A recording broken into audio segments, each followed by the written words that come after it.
Longest stage of the Giro d'Italia so far, stage 3 and the final stage in Hungary. 201 kilometres that should end in a bunch sprint. When the flag drops, the same two riders who had attacked on stage 1 got in a breakaway, this time joined by Samuele Rivi from Eolo Cometa. It was Filippo Tagliani who beat Rivi to the first of the two intermediate sprints to pick up a cash prize and increase his tally in the Maglia Ciclamino competition. Meanwhile, there was a battle for the minor points between Fernando Gaviria, who just beat Arnaud Demar to 4th place over the line. At the second of the two intermediate sprints, a much closer battle, but once again, it was Tagliani who prevailed over Samuele Rivi. Then, one by one, they started to fall away from the breakaway. Samuele Rivi attacking Mattia Bais, Bais responding.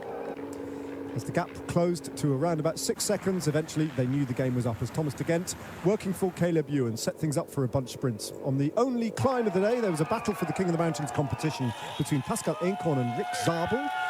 Zabel just beaten by Encon, but they both finished the day on 5 points in the King of the Mountains competition.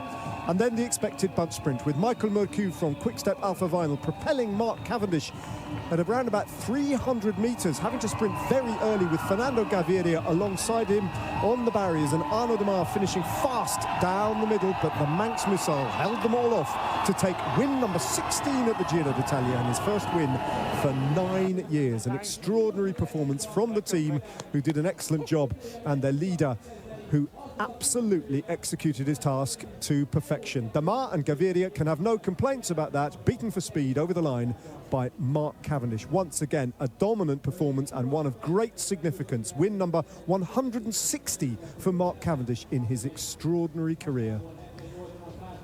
And a first win since 2013. Van Leeuwenberg went to the round, or Ballo kept us to the round, and Van Leeuwenberg went. The other teams came, Morky just stayed super cool. And then in the end, I had to go long. I had to go 300 to go. I just had to hold the side. And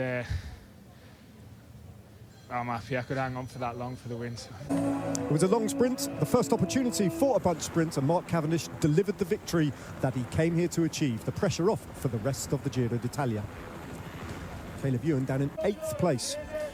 And Mathieu van der Poel leading out Jakob Maretsko to 5th place, but continuing his stint in the pink jersey. No change in the general classification going into the rest day. He leads by 11 seconds to Simon Yates, with Etna the next obstacle.